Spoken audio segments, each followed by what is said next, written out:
Om Namah Shri Yatirajaya Vivekananda Suraye Satchit Sukha Swarupaya Swamine Tapaharine.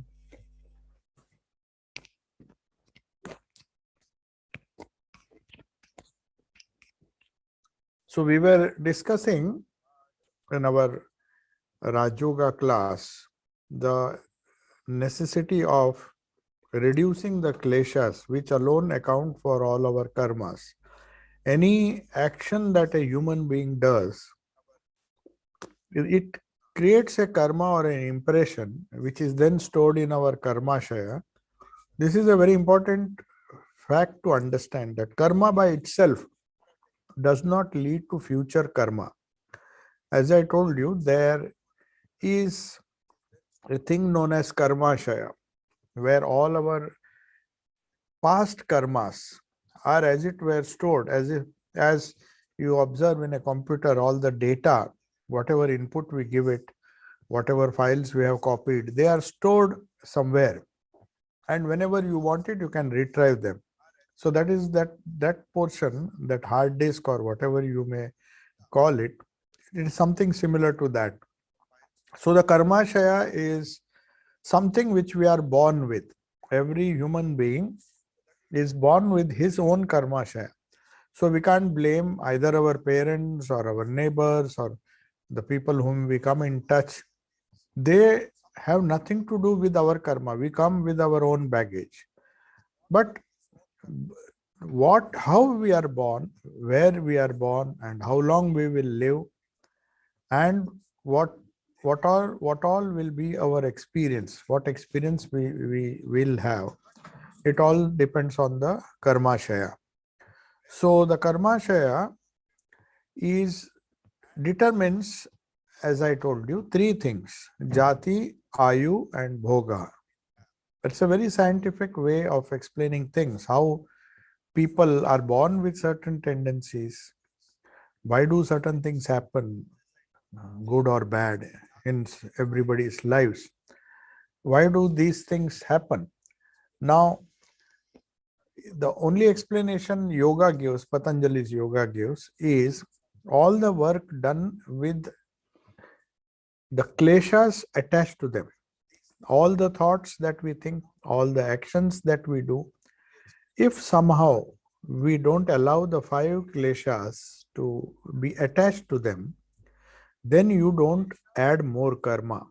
So the first step, as I told you, jati, ayu, and bhoga. Jati means the species among which you are born, whether it is a human being or an animal or any kind of species uh, which we are born with. We belong to a particular species, good or bad. Whether we are born as a noble human being or as an evil or a wicked, we are born in different circumstances. All those, that is termed, that is the word jati. So our jati is determined by our karmashayas, whether in what type of surrounding we are born, who are our parents, everything decided by our jati. That is our own baggage, our own karma decides that. The second thing it decides is our ayu, the longevity, how long we will live till we find this body inadequate to work out our karma. Something determines that. That is known as ayu.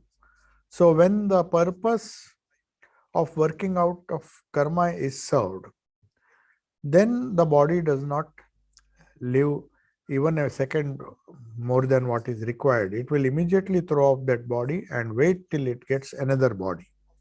So it's a perfectly scientific fact that our jati, where we are born, the family background, and everything is determined by our karma. So also the longevity, the length, our life, how many years span of our life is decided by. And the third thing that is determined is our experiences.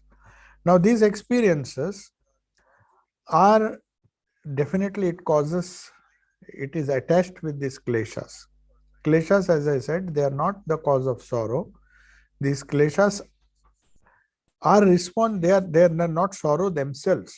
None of the kleshas are cause sorrow. They cause sorrow, but none of the experience kleshas are sorrow themselves. By themselves, none of these kleshas can be termed as dukkha or sorrow. We experience dukkha because of these kleshas. If they are attached to the wrong vritti, then it becomes dangerous or it becomes a problem. So Patanjali says the only way you can stop adding further karma, if you want mukti, if you want to get rid of sorrow on a permanent basis, not by just doing some kind of patchwork.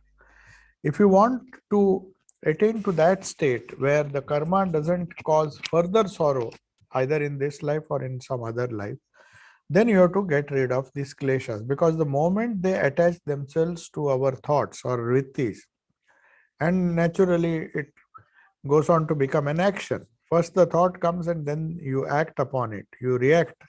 So there is a first, you perceive something and then you react to it. So whether these kleshas are some kind of instinct or not, that will be discussed in this following sutra, sutra number 7 onwards. We divided these kleshas as 5 into 5. One is avidya, that is the primal ignorance, which is something similar to the Vedantic ignorance, but yoga uses it in a different context.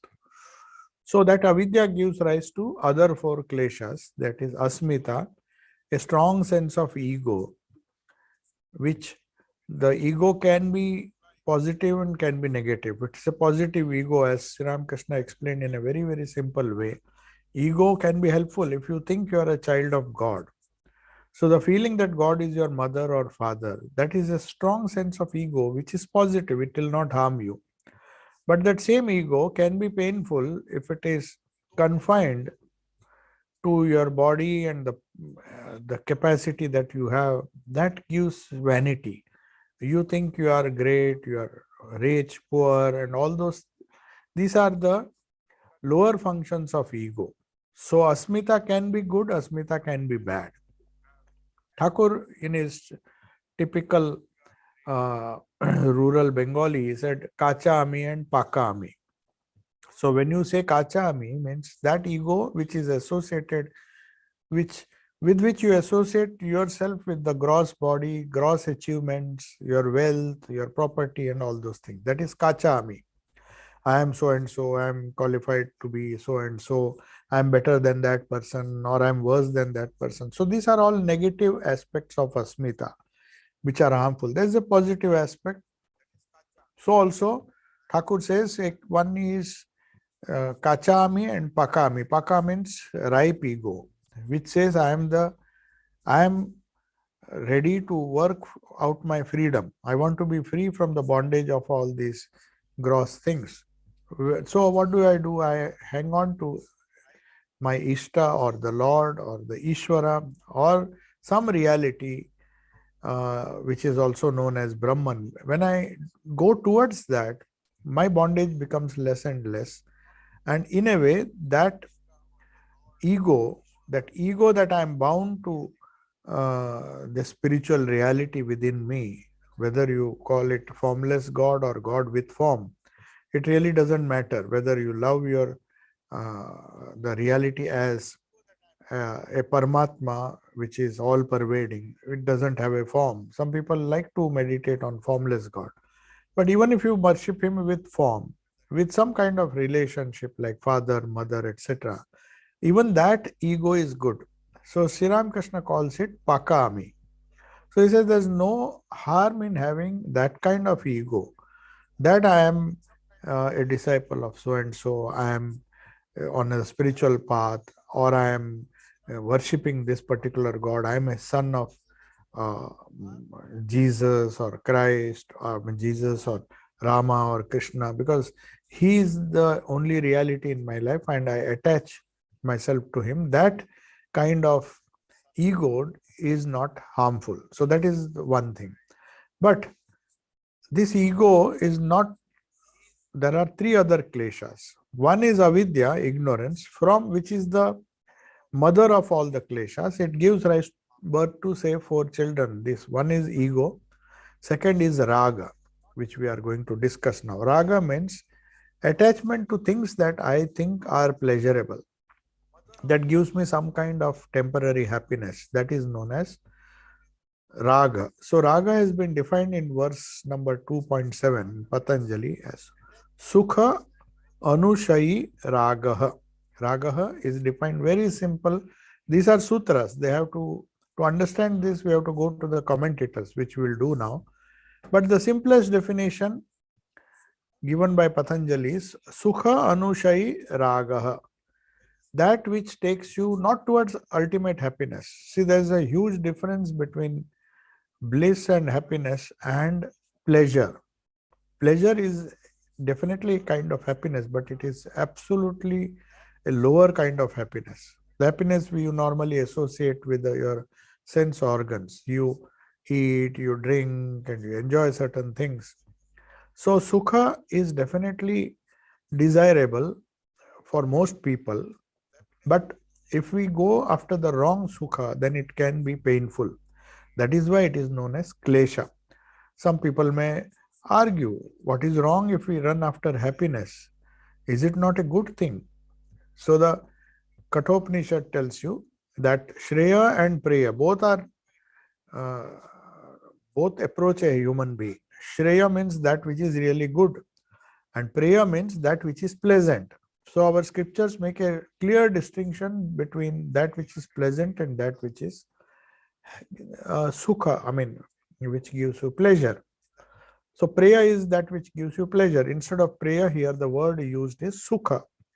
Sukha is not ananda. You have to remember that. Ananda means bliss, which is not gross. It is a transcendental bliss which is part of our Satchidananda. That is our real nature. Ananda is there inside every one of us. But we're trying to get that Ananda through a gross action or through gross means. Then the grosser the means, the lesser that sukha is. You may think that eating a wonderful sweet for which you have a craving may be the greatest joy of the universe for you, and for the time being at least you think it gives you so much joy, but that is not the real joy. So that is why they have defined sukha. Raga means which is one of the three kleshas apart from avidya, which is the primary klesha, asmita, which is the ego, which we discussed just now, and raga. Now raga, dvesha and abhinivesha, we will have to discuss these three things in great detail. So what does the commentator say? He says, not commentator, Patanjali says, Sukhanushai Raga. Means what does it mean? One who follows sukha, attachment, raga. Raga is actually translated from Sanskrit. If you translate, it is also known as anuraga. Anuraga is sometimes used in a higher sense. Attachment to God is not just raga, it is anuraga. So sometimes anuraga word is also used. Patanjali doesn't make any distinction, but still, attachment raga is defined as that which follows the experience of pleasure. So anything that gives you pleasure, gross or subtle, sometimes it may be a mental pleasure. You listen to some good music. The senses are, of course, hearing. You are hearing some things. Or sometimes you are just thinking of reading some novel. You are reading it, but the enjoyment is in the mind, not in the sense organ. You are not seeing anything. You are reading, no doubt, but that has been converted into thought, and that is why they say fine arts and these higher joys or higher pleasures. They call it is more noble. People who are considered to be noble in the worldly sense, they have these kinds of joys. They don't enjoy eating as a lower human being would do. They eat just to survive, but they find more joy in intellectual pleasures, reading, spiritual practices. So these are all attachments. They are of various kinds. So some kind of pleasure you get, that is known as raga. Sukha Anushayi Raga. Attachment is that is known as raga. So that special vritti, See, all our vrittis, according to Patanjali, we are what our thoughts make us. It is all thoughts. So whenever there is a thought, it is a kind of vritti, it gives some kind of experience, good and bad. As we discussed 5 types of vrittis in the first chapter, but we will not discuss it now. That special vritti which follows the experience of pleasure. See, when you experience pleasure, it gives a thought. Definitely, there cannot be thoughtless pleasure. Only the highest pleasure or the highest joy is when you stop all the thoughts. That is a difficult thing to understand, but let us come to this sukha aspect. So what is sukha? Patanjali analyzes it, saying that vritti which follows the experience of pleasure and which is also known as raga or attachment. So it does not state, the sutra by itself does not say what does this raga do. So some of the commentators, they really ask, is pleasure a vritti? Because pleasure is something you feel, it's a bhavana, you feel. You don't actually think. That is some commentators, not all. See, for example, you eat a sweet. You have a wonderful taste and it gives us a kind of pleasure which you cannot describe. Like you can describe when you see a cow, you say it has horns, it has so many things, it has eyes, its shape is like this. But pleasure is something which you can't describe. If somebody tells you, how did you enjoy? I said, I enjoyed it very much. But how can you describe it? So it is so difficult. So some people say it is not a vritti because there is no perception involved, but it is still, it is an instinctual drive or an impulse. So they say it's just an instinct. Oh, I feel happy, but I can't say why, but I am just feeling some kind of pleasure by smoking, by eating something. So that which follows pleasure is known as anushayi. The word anushayi, sukha anushayi ragaha. So it is derived from the root shi, that means to rest. So it is preceded by anushayi, that means following. The important point to note is it has come from the root to rest. So that means when you find some kind of total rest, some peace, that is pleasure.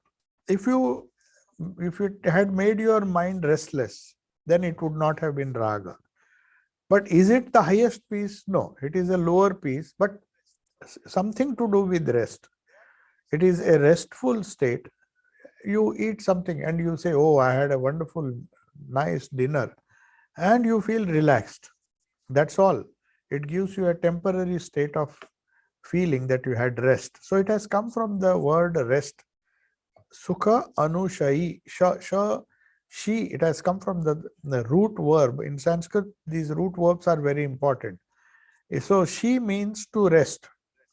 And anu means by following. Anuswara or anusmarana means following.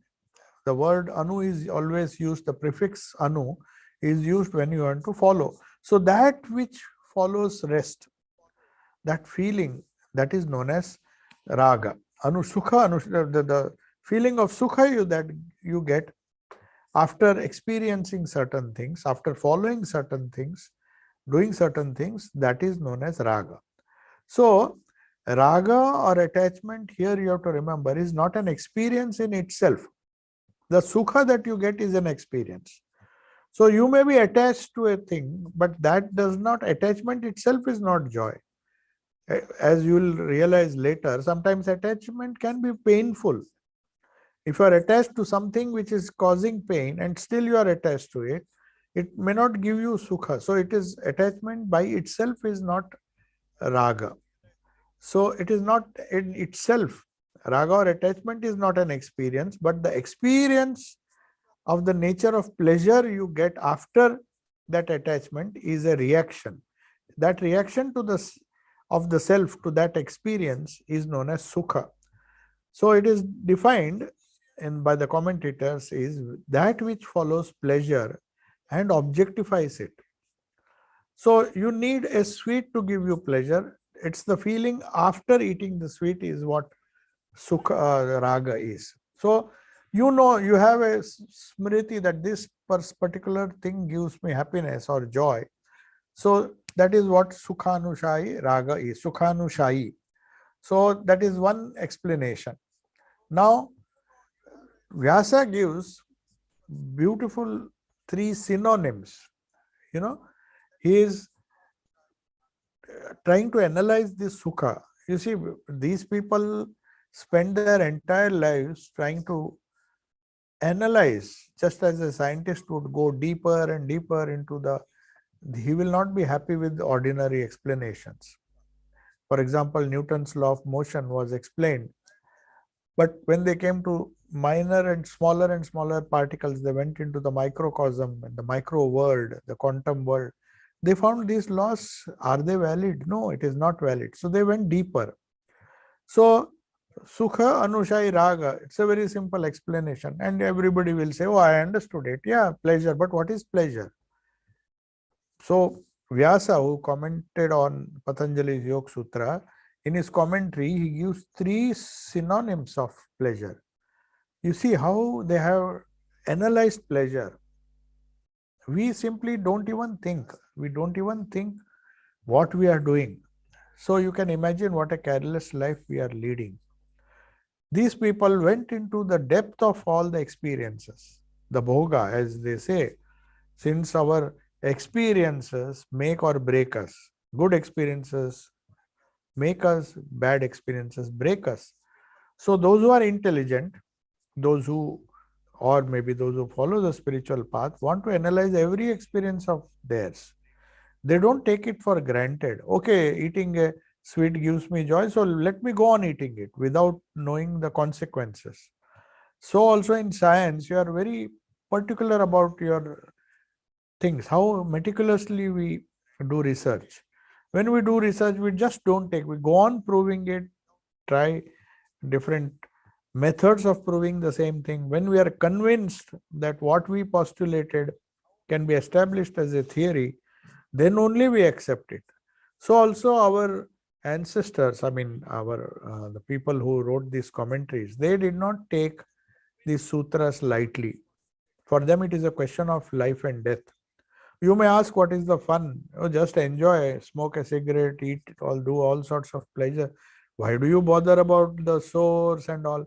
If everything was going to be the way you wanted it, if life was only merrymaking, then it would have been very easy. But unfortunately, it is not. That is why these people were wise enough to analyze that, just wait a minute. This is sukha, but is it not? Is it a trap? Am I sure that this is what I want in life? So when you start asking these questions, then spirituality actually begins. So Patanjali says, you analyze. He's not saying you give up all raga, dvesha and abhinivesha, avidya, asmita, ego.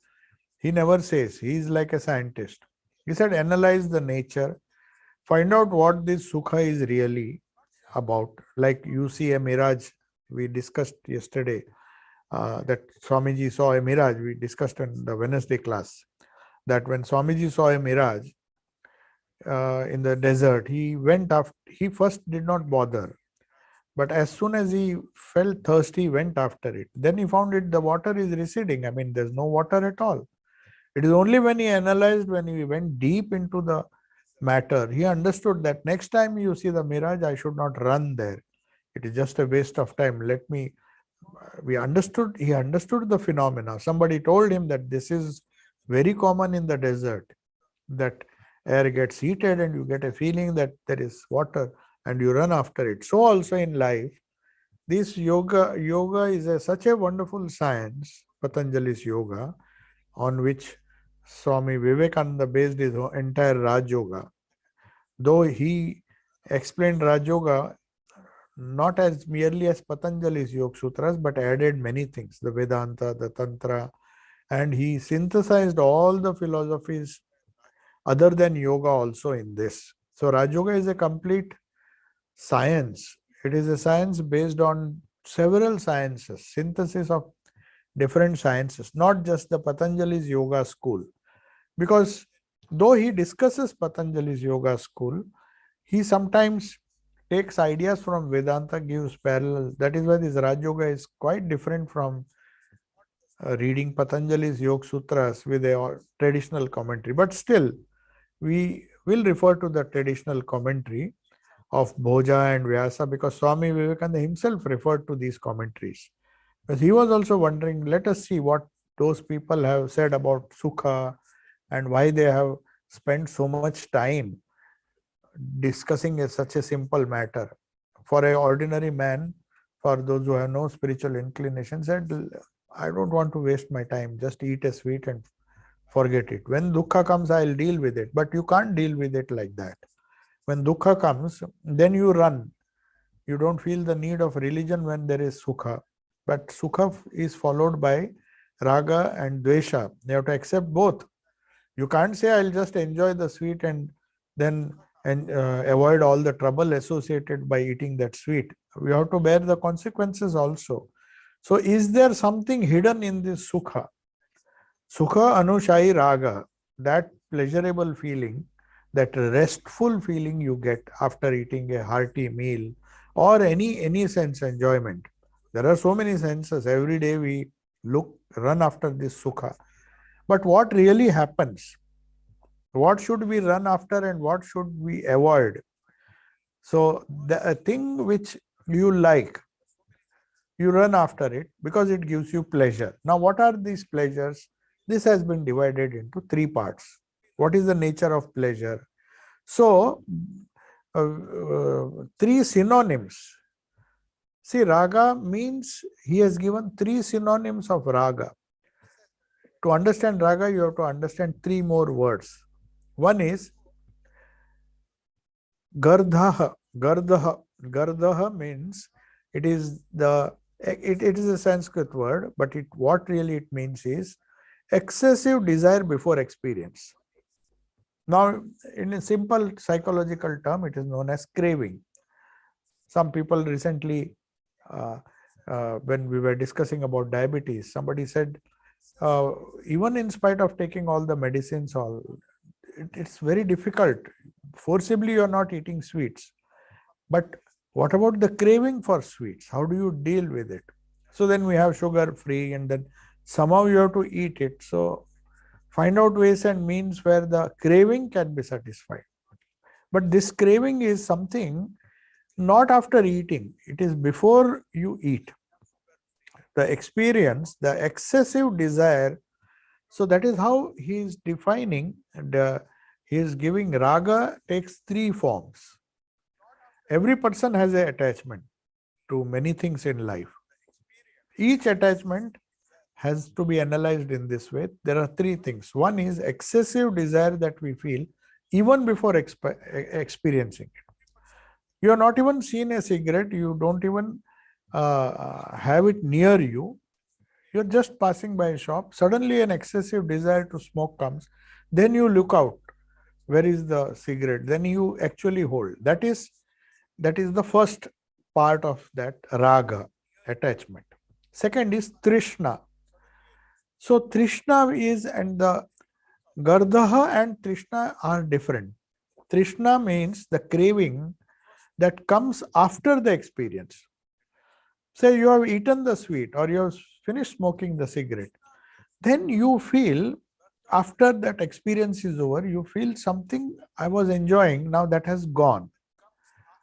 It's like thirst. Trishna actually means thirst. In Bengali, Trishna means thirst. Thirst for everything. It's not just for water. Thirst for hundreds of things we want in life. We are attached to hundreds of things.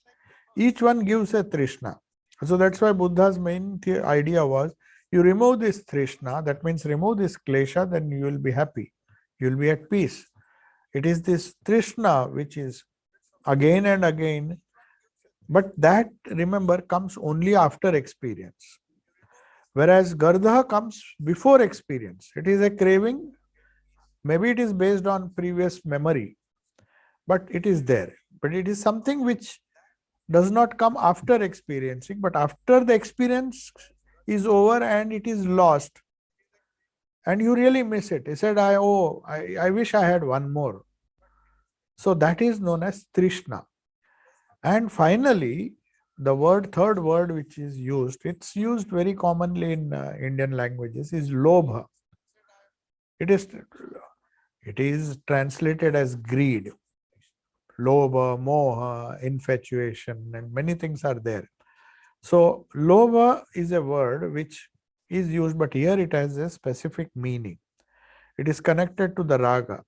Even while one is experiencing pleasure, even see, Trishna is something which follows the event is over. You have already eaten the sweet. There are no more sweets. And you have a pangs, you have a desire to eat one more. That is Trishna. Whereas Lobha that is why Lobha is more dangerous. Because you have not even finished eating this. You might have seen children, small children, when they are given chocolates, they have one, eat it and enjoy it. But they will, even while they are eating, they just want to catch hold of some other. So all human beings are like that. It's not that. That is the desire to have more pleasure while still enjoying. Others, they have Trishna, they first eat it, then they find, oh, okay, I want one more. But Lobha is even more dangerous because he has not even finished eating. He is experiencing pleasure and then he still wants more and more pleasure. So this is the wonderful way raga has been defined. Raga has been defined as Sukha Anushayi Raga. Raga has three components. Remember this. Whenever next time we talk of raga and its impact on our life, our mind, we have to remember excessive desire before experience, excessive desire, that is Gardha, Trishna, the experience, the excessive craving that comes after the experience is over, and Lobha, which is the worst. At least the first one is coming and the thing is not there. You may even manage to not go to a sweetmeat shop or not buy anything. At least the craving will be there, the desire will be there, but somehow it can be controlled. And the second one also, you had one sweetmeat and now you are craving for it, you will say no more, one is enough, you can control. But Lobha is dangerous because you are eating it and still the desire to have more. That means you'll just go on grabbing one after another, one after another. You don't want the experience to end. They're so impatient. That is why they say lobhi, lobha, lobhi in Gujarat, in Bengali, in Hindi, in all Indian languages, they say lobhi. Means he is greedy. He has wealth. He doesn't even have time to enjoy it. It is a peculiar feeling, raga. This raga, this lobha form of raga is worst because a miser or maybe a rich man is going on hoarding wealth. It is out of lobha he does it. He can't even enjoy. Perhaps he will die without enjoying what he has earned or what he is accumulating. Somebody else will enjoy, but that lobha is so strong that the pleasure of being rich, I want to be more rich, more rich. But that is known as greed. So, Kamini Kanchan, when Sri Ramakrishna said, this greed, the second part, Kanchan, is just, it's not just, Kanchan means gold. So it's not just gold. People may be greedy for anything. It is actually lust and greed. So this craving for having more while you are still enjoying is known as lobha. So you have to remember, raga is divided into has three aspects. So Sukha Anushayi Raga. Now we will come to Dvesha. As I told you, Raga is running after things that you like. Dvesha is avoiding things that you don't like. Appears very simple, but it has different stages which you have to understand. Then you can handle. Once you understand what this Raga is, every time, these are all practical things. Patanjali never believed in giving big theories. He said these are the things, whether you believe in God or not, these are universal feelings. Raga, Dvesha, Abhinivesha. We'll come to the other two now. Now the second is Dukha Anusha, just Sukha Anushayi Raga dukkha anushayi dvesha. So aversion, or the English word is aversion.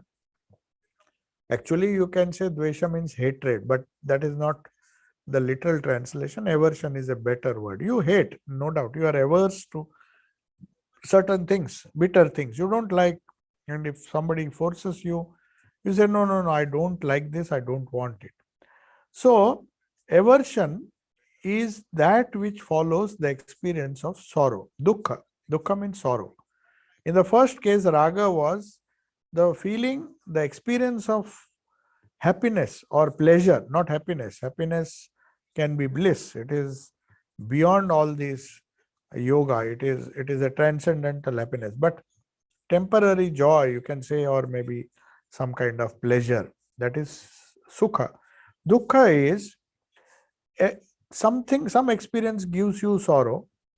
So that which follows the experience of sorrow is dvesha. Now, the special vritti that follows the experience of pain or sorrow is aversion. It is a kind of special vritti, as it was discussed. Even sukha is a vritti. Though some people say it is a kind of feeling, it is not a vritti. But let us take for granted that it is a vritti, because without a vritti, no experience happens. If you strictly follow Patanjali, then all our experiences are because of vrittis: joy, sorrow, fear, lobha, moha, all the things that we feel, that we do, whether it is emotional or intellectual or physical or activity oriented, everything has as its basis this vritti. Thoughts, that's why Buddha gave so much of importance. He said it is just thoughts. You are what your thoughts are. So think carefully, live carefully, just have some control over what you think. That is the goal of spirituality. Why do we do japa? Why do we do sadhana? Only to regulate our thoughts, not allow it. Don't allow your mind or the thoughts to come randomly. Don't leave it at the mercy of the world outside. If that happens, then one is tossed here and there and one becomes restless. So a restless mind is the most painful mind. So a special vritti which causes, experiences the pain or sorrow is known as dvesha. So when you don't like a thing and it is forced upon you, it develops, a vritti is developed in your mind, and you keep hating that thing. Say you don't like bitter things and you are forced to take it, maybe as a medicine, but you hate it, but still you have to take it. So uh, this is the interpretation of dvesha. Now we'll come to that. Uh, Here I just want to make a point about memory. We mentioned in the sukha aspect that even before you experience certain things, that intense desire to, say, eat a sweet, where does it come from? Suppose you had not experienced it earlier, then why that craving will come? That's a logical question. So there the idea of smriti. We have discussed this in the first chapter, that smriti is a very important vritti. Smritis, good smritis are okay. I mean, good smritis can cause pleasure, bad smritis can cause pain. So memory here, you have to remember, it's always not conscious memory. It may be unconscious memory. How? Because for some people, why it is unconscious? What is the difference between conscious memory and unconscious memory? Conscious memory is you go near a sweetmeat shop, and the memory of seeing the sweet, the old memory of eating that sweet, you just, it is a conscious memory. You are seeing it live. Whereas you close your eyes, you are not in anywhere near a sweetmeat shop, but still you crave for a sweet. That desire comes, that gardaha which we discussed. That craving, where does it come from? It is unconscious memory. You're not conscious, you're not seeing a sweet. It is coming from, like a bubble, coming from some strange part of our mind. It is unconscious memory. So it is an, you can say it is not just a conceptual thing. The sweet does not come in your mind, the sweet. It's some instinctual bhoga smriti. It is known as bhoga smriti. I told you about jati, ayu and bhoga, the experiences. The bhoga is the experience that you have undergone in your previous lives. So that bhoga is hidden somewhere in your unconscious, and that comes now and then, it comes and disturbs you. So experience in itself, remember, experience in itself does not cause bondage. It is the reaction to that experiences that cause bondage. This you have to remember. That is why these reactions come because you have kleshas. The 5 kleshas, as I said, they cause different reactions in different persons. Some people may see, a child may see a sweet and he may run after it. But a grown-up person may see the same sweet, but his reaction is different. He has a higher things to attain, so he doesn't bother. He will not run after a chocolate. So the experience itself does not bind you, does not make. For example, Thakur never ran after money. Money was there, everything was there. Somebody offered him 10,000 rupees. Hriday was terribly upset. He said, why did you reject it? He was going. He said, that Marwadi who offered him 10,000 rupees was a very big amount in those days. He was so impressed by Sri Ramakrishna. He said, you are living such a frugal life, not knowing what will happen. Normally people think they want security in life. So he told Thakur, ki, I'll do one thing. I'm not saying that you need this money, but I'll keep it as a deposit. So with that interest, you can be relaxed that you will get some amount. So Thakur first got angry. Then he said, you ask, I don't want it, I don't need it, but you ask Holy Mother. Then he went to Holy Mother, who was more, she had more renunciation than even Thakur. So Holy Mother laughed and said, if I take this money, because Thakur is not taking, I will be using it for him only. So it is as good as he's taking. I don't want it. So she refused. Now, it is, but Hriday heard this and he was terribly upset with his uncle. He said, Lakshmi Narayan Marwadi offered you 10,000 rupees. He was so much after money. So it caused a different reaction in Hriday. So it is not the experience of offering money by Lakshmi Narayan Marwadi. To whom he offers, it depends on them. So different persons react differently. That is another point you have to remember. Now we come to this dukkha. Just as we saw, there are 3 aspects of sukha, which we discussed. The craving that is there for pleasure before you experience. Then second, the craving that you have after experiencing. When you finish with that experience, then you feel, oh, I should have. And the third is lobha, the feeling, the craving that you have even when you are enjoying that thing. You have money, you don't even think of finishing that money or enjoying that money and then think of earning. No, you just can't wait. I have $1 million, I want $2 million. You can't simply convince these people because that lobha is so strong. It's a kind of klesha. So Patanjali is dissecting our greed. Why do people become greedy? Is it really logical to become greedy? Because he is helpless. He says he is having this lobha. If you miss something, you enjoy some wealth, okay, and then you try to earn more, that is different. But you are not even able to, you don't even want to spare time to just spend what you have earned, and you want more and more and more and more. And just like that Tolstoy story, the person who was so greedy about land. So Tolstoy also wrote some wonderful books, novels, short stories. So one person was very fond. He wanted to enjoy, wanted to be have lot of land. So somebody offered him that you start from sunrise, and till sunset, whatever distance you cover, that will be yours. That was the offer he was given. So this person starts running immediately. He says, let me cover as much. And he was panting, no time to eat. And finally, the sun is about to set. He's very tired, he's not eaten. He doesn't even want to waste 1 minute. And finally, when he comes to when the sun is about to set, he said, few miles or few meters more, I'll get that much more land.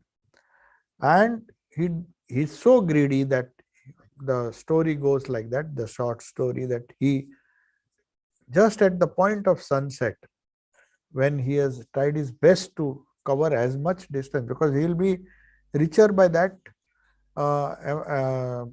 the bigger piece of land he will get. He did not want to waste. But unfortunately, the strain was so much that he falls dead. And finally, Tolstoy concludes that he wanted the whole thing. He was greedy, he had that lobha. But finally, all he got was, he was cremated, he was buried there only. And Christians, they bury. So unfortunately, the only piece of land which went with him was the piece of land on which 3 cubits, as they say, 3 cubits was because they had to bury him there. He had run so much. So that is what Lobha does to us. So after dissecting or after discussing about Lobha or about the Raga, attachment, 3 types of attachment, we come to the synonyms of Dvesha. Now, Dvesha expresses itself. It's a very interesting thing. We never analyze our Raga and Dvesha in such a way. It's only in the yoga philosophy, especially the wonderful commentators. Vyasa has commented upon this. He said, what is Dvesha? If you just think, what makes you hate? So there are 3 synonyms of hatred. Hatred means Dvesha, aversion. Aversion is a better word. So you are averse. So what are the 3 types in which aversion manifests? One, he says, pratigha. Pratigha means desire to retaliate. Now some people, they are angry and they just want to retaliate. They're instinctive. The moment they hate something, they want to retaliate and just avoid that. Suppose somebody is forcing you, you are very averse to that person, you somehow want to get rid of that fellow. So that is retaliation. That is pratigha. That is how aversion, one aspect of aversion.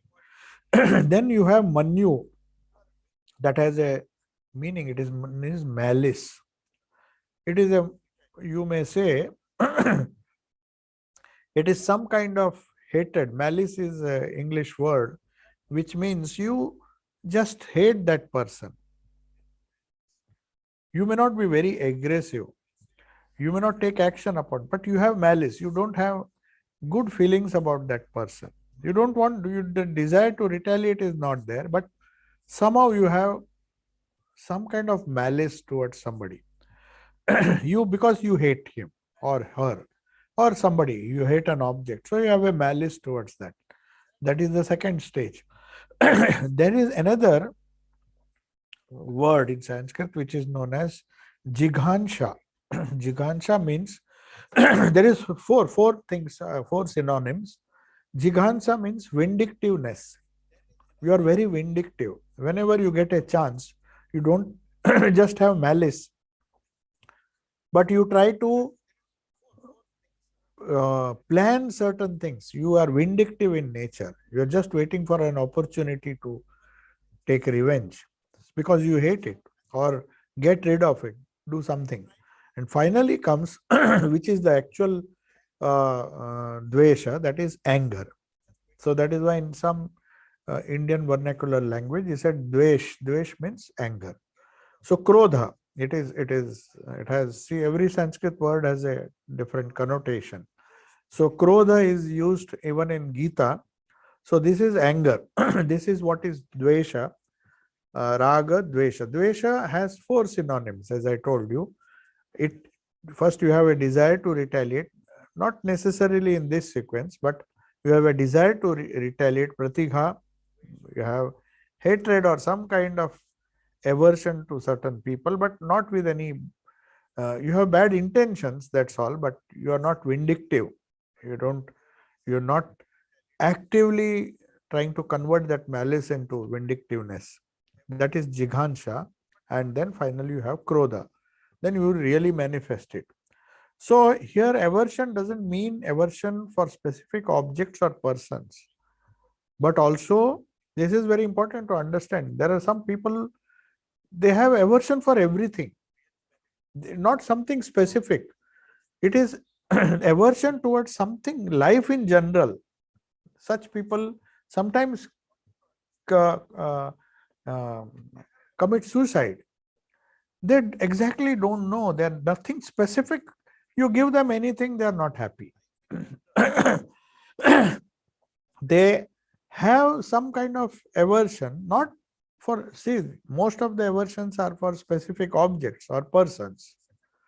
But what can you do if there is an aversion towards life in general, where you cannot specify certain things? You give it to that person, he'll say, no, I don't like that.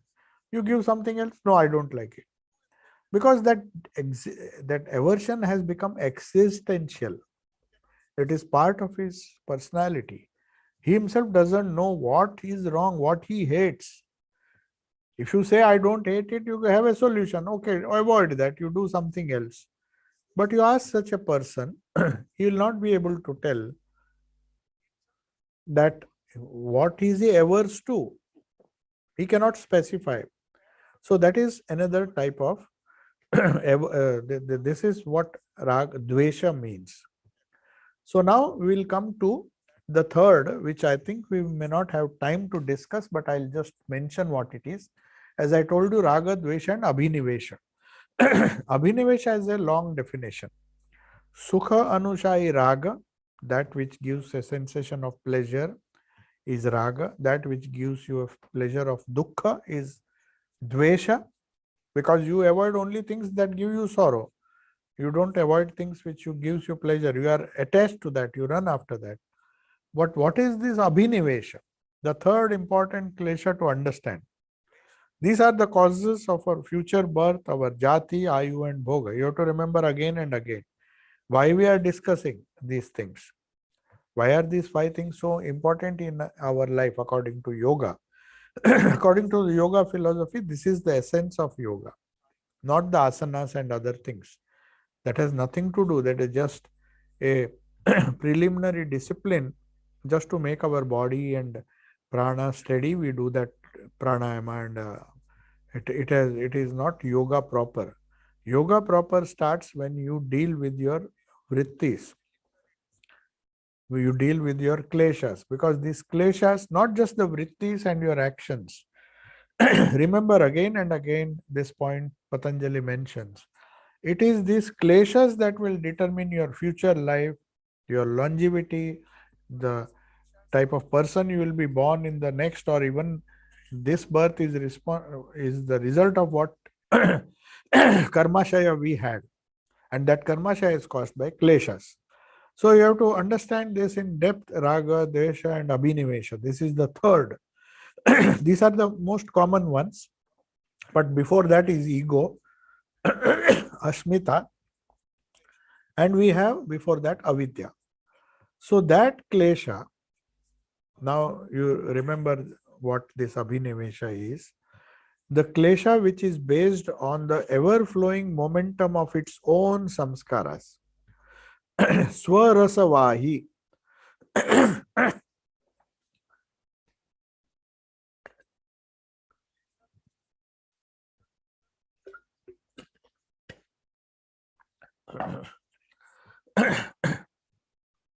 Swarasavahi vidusho api tatha rudho abhinivesha.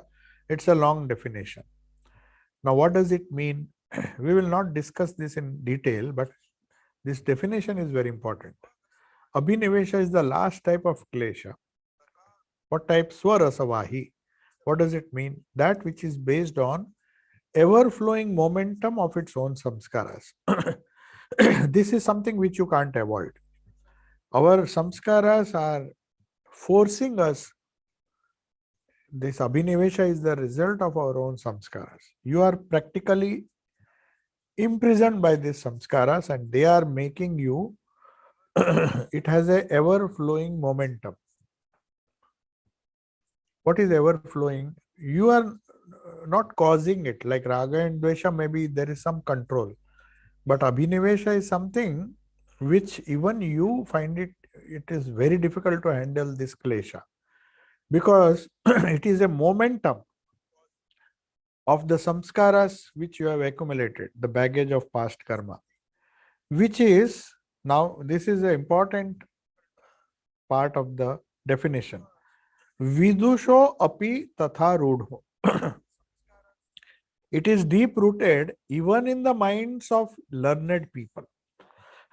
So other kleshas, for example, raga, dvesha, learned people or maybe people who are little wise, they can analyze and solve it. But this abhinivesha is even so deep rooted that even the wisest of people, one who may have understood the scripture, even he can't claim that he is free from abhinivesha. Why? Because it is the fundamental klesha of a human being. It is the will, it is known as will to live or clinging to life. Now, even if a wise person, you go to a wise person, he may be able to handle raga and dvesha. But abhinivesha, he cannot avoid, because who wants to die? Everybody wants to cling to life. That fear of death is one of the greatest fear. The greatest fear a human being can have is the fear of death. You may avoid certain things, you may like certain things and stop that attachment and decide, okay, from tomorrow I will not eat sweets, I will not smoke. Raga and dvesha are comparatively easy to handle. But this klesha is so difficult that even learned people, it is so deep rooted that it flows, it is a ever flowing, with ever flowing momentum, it is it is flowing in everybody. You cannot show one person unless he is realized God who can say that he has no fear of death. Everybody fears death. Though he may claim that he doesn't fear, but when death comes near, everybody fears it. So abhinivesha is also meant a passionate attachment. That is the literal translation. It is actually, it is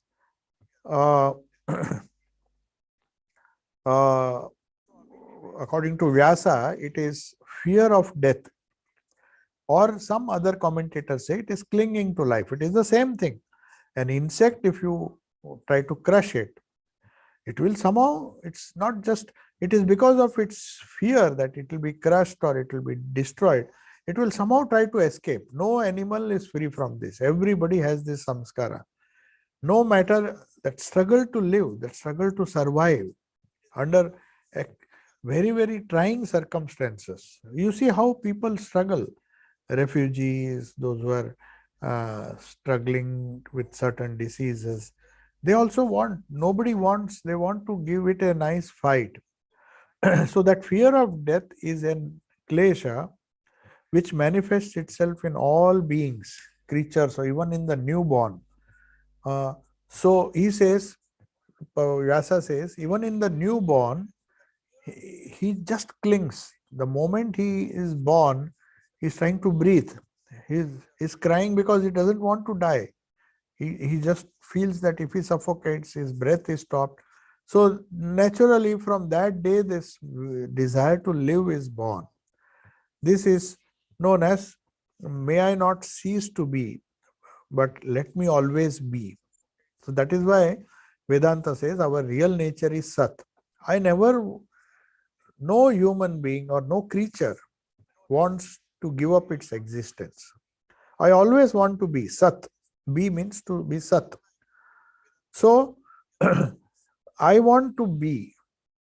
There should not come, though people ignorantly think that they will die, the body is what dies. So that is when fearlessness comes. Uh, when you become, when you identify yourself with the spirit, you know the spirit will not die. Then you become like Christ, like Swamiji, like Thakur, who did not care because they knew the thing which is dying is useless. As Gita says more beautifully, says just like one gives out old clothes and takes up new ones, the eternal self goes on moving. So that, but that even if you are convinced, if you are intellectually convinced, that is why this sutra says even wise people can't give up this fear. We may repeat ourselves again and again, we may repeat the verse of the Gita that just like discarding old clothes and taking up new clothes, the Atman goes on living. But how many of us are convinced?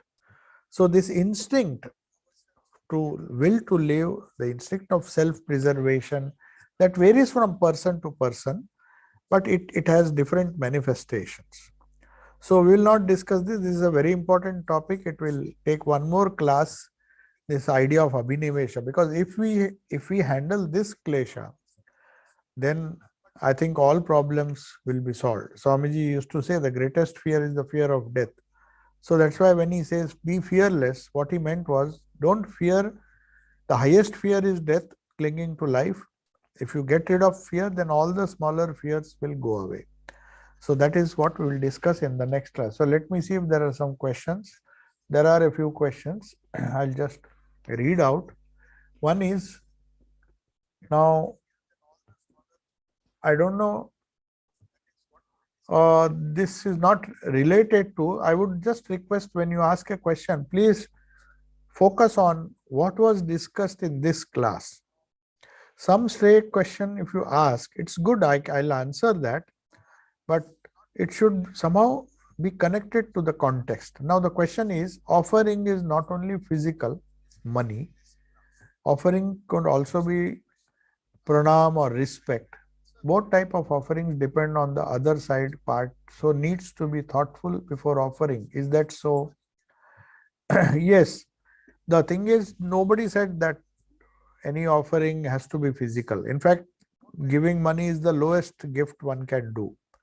People brag so much that I have donated, I have done. If you see the hierarchy, though it is not related to today's topic, let me just discuss, because people become so arrogant that they have donated money or something. So Swami Vivekananda very clearly said there are 4 types of dana. He says you have to be trained in all the 4, but the lowest people, the people who can't do better, they will start with the lowest type of dana. What is that? Anna dana. That means money, everything connected with gross things. Whether you give food or whether you give money to buy food or whether you give money to buy anything gross, that is known as Anna dana. According to Vivekananda, Anna dana is the lowest type of dana. So then it's not just physical dana, but that doesn't mean we don't have to do it. Some people will say, oh, Anna dana is the lowest, so I will not give money. But then what is the higher dana? Are we able to give the higher dana? That is important. Second is known as Vidya dana. Vidya dana means, Anna dana is something which you give when a person is in trouble. It will help him. Definitely it will help that person to survive. But then again, he will be dependent on some other donation. So by giving him knowledge, by giving somebody fish, you help him and you satisfy his hunger. But by teaching him how to fish, you satisfy his needs for a longer time. That is the idea. So Swami Vivekananda said, the dana which is just giving money or some gifts is the lowest dana. Helping a person through education or through some skills to enable him to earn something himself is a second level of dana. But even above that, I think the doctors will be very happy if they hear this, is pranadana. Pranadana is saving. You need not save the life yourself. You can facilitate If you are just satisfying somebody's hunger by giving him food, it is annadana.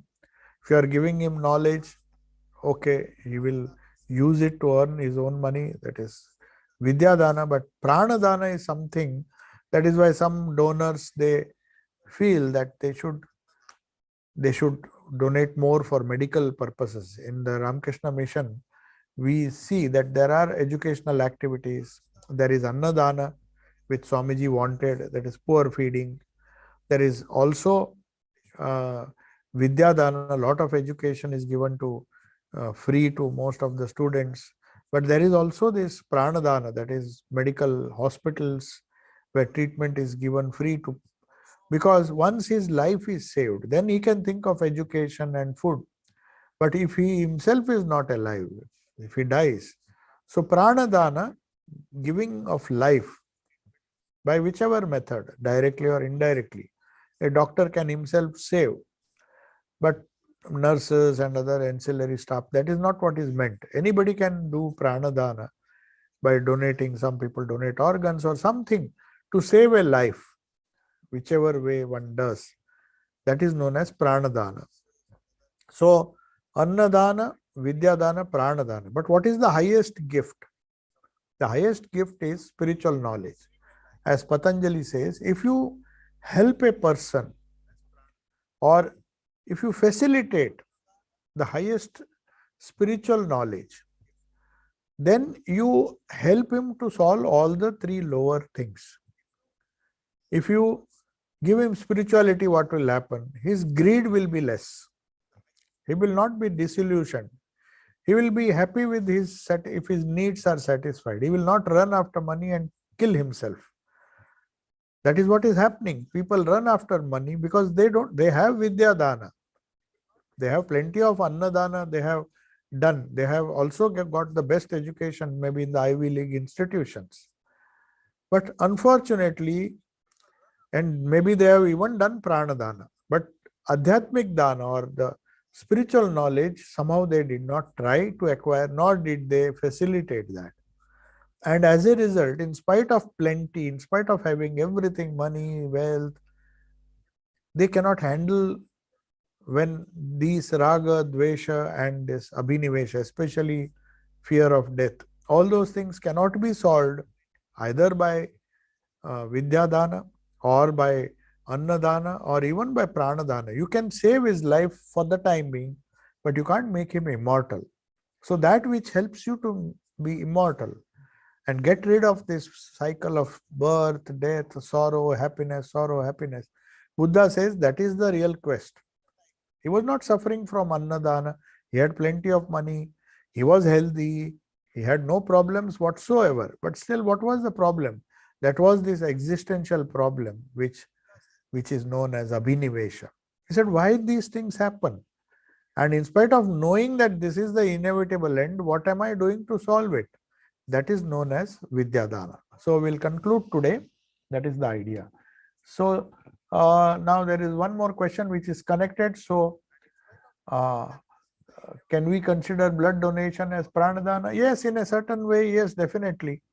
If it is saving somebody's life because you have given something which you can dispense with, it's like just giving money. But of course, it is far superior because people may like to give money, but they may not like to give their own blood. They are afraid. So some people donate their organs to their relatives or somebody. So that also can be annadana. Now there is a question based on today's discussion, so I'll answer that. Sometimes we are craving for something, even if we are aware that as soon as we reach it, it will lose its value and won't give us the satisfaction anymore. Yet we keep falling into this trap. So being aware of it is not enough, but excluding it will only reinforce the craving. What can we do? Yes, it's a very, very nice question. So Gita gives a solution. He says, unless the craving for the thing goes, just removing the object will not help, because the memory of that. So the only way is to remove the samskaras. So as I told you, we come to the fundamental point. We have to go and solve this problem at the root level. That is what is known as adhyatmic dana. It is Adhyatmic Dana, because in that case, you will find that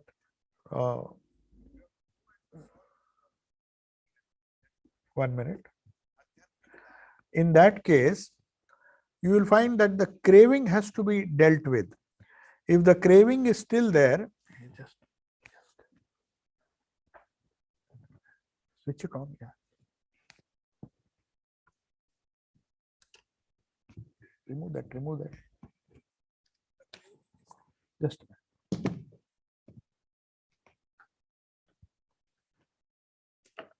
minute. So there was some problem with the power. So the idea is, as this question has, that the idea that if one is aware, so we have even if we are aware that as soon as we reach it, that is a kind of discrimination. It's a higher kind of discrimination, where a person analyzes that if he knows this fact, then the problem is solved. That I know it is a craving, and I know it is not going to satisfy my thirst or the desire for that, and I know it doesn't have any value. So in that case, the chances are more that you will not run after that thing. That is exactly what Viveka is all about. To understand the value of a thing, how far it is temporary and how far it will give me permanent joy. If that is there, then nothing like that. That is exactly what this Raj Yoga teaches you, to remove the kleshas. The kleshas, when the kleshas have gone, so if you just exclude that thing, as you have asked, if you exclude that thing, it reinforces the craving, not for all. You see, that is why Thakur spoke of external as well as internal renunciation. He said, externally you may refrain from eating, or you just don't avoid, you go to a forest. Now and then, of course, you have to do it, go to solitude. He endorses that. Thakur says you go into solitude so that at least the objects are not in front of you.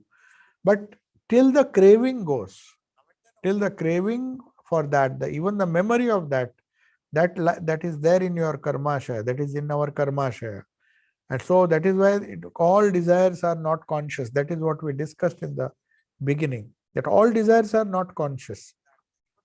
If these unconscious desires is what makes us do what you said, that it just reinforces the craving because the thing is not there.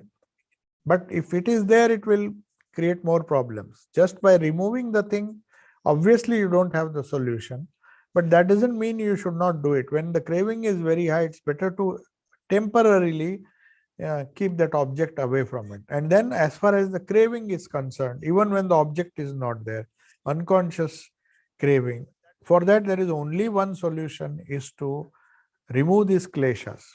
To remove the kleshas, yoga suggests many things. One of the methods is to do japa, another is to do karma yoga, kriya yoga as it is known, Ishvara pranidhana, or surrender to the Lord who is within. Now these are simple solutions but time-tested solutions.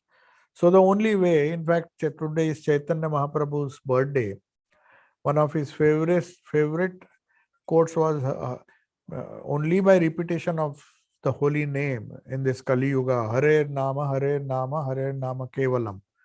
So he said, just don't bother about this philosophy. It will make you mad. He was talking to the masses, of course. He said, at least do one thing, just repeat the name of Hari, repeat the holy name. He knew everything, all Raj Yoga, Bhakti Yoga, Jnana Yoga, everything, the yogas will be facilitated if one repeats the holy name. So that is the only way, or the best way, easiest and the best way, as Holy Mother said, the easiest and the best way to solve the problems. One is a difficult way, which we are doing now by analyzing, because our minds want some complicated things. If I just tell you, as Chaitanya Mahaprabhu said, only through repetition, just repeat the name. He was so keen that he used to literally plead and beg people, just repeat the name, just repeat the name, Namasmarana. So most of the saints who were popular among the masses, but people had faith. Some people even have faith that, but that faith is the most difficult thing. As mother said, faith and firmness, they are everything. One has to be firm in life to decide what one has to do, not just allow others to dictate what you should do. And the second thing is you should have faith, faith in God, faith in the holy name. So that's why she says, Holy Mother says, only way these things can be done is not by analyzing. We are doing it because our minds are scientific. We want an explanation for, because if I tell or if anybody tells, just repeat the name. Even Yogananda, when he went to Sri Ramakrishna, he said, I have a lot of problems. That lust comes again and again. I want to get rid of it because I want to become a monastic, but I can't get rid of it. So what shall I do? Thakur gave a very simple solution. Just go on repeating the name. You'll see it will go away. But he didn't believe. He went to some Hatha Yogi. He wanted some exercise where he could control it. So, but he could not do it. Thakur just smiled. But when he came back, he said, what's the use? Don't go, I'm telling you, just repeat the holy name. So that is the easiest and the best way. But because we are complicated, we don't have faith that it is the easiest way, then the next best way is to analyze this. Patanjali is meant for aspirants. Patanjali's yoga is meant for aspirants who want a scientific explanation. Everybody is swearing by science. Oh, why should I do? And then they come, they don't. If you don't have faith, then there's no point in telling a person that you do this, do japa, do repeat the holy name. But our prophets, everybody, all the great saints, unanimously they agree on one thing, is by controlling the vrittis. What happens when you repeat the name? You are controlling the vrittis. You are controlling your conscious thoughts, unconscious thoughts. The process is scientific, but faith has to be there. For some people, faith is the path. For some people, reasoning is the path. But beyond a certain limit, you have to depend on faith. You can't always think that you'll get an answer for everything that you ask. But anyway, it's a good question. So what can we do? You're asking that craving, if it has to go, we have to go, because it's not a conscious craving. It is an unconscious craving. As we discussed in the previous sutra, that unconscious craving can be controlled only by repetition of the mantra, which has, as I told you in our mantra class, there is this idea of bija and the whole mantra. So these things happen, and that is one of the ways to take care of this craving. That's all. We'll take leave now. We have exceeded the time. Om Shanti Shanti Shanti Hari Om Tat Sat. Sri Ramakrishna Arpanamastu.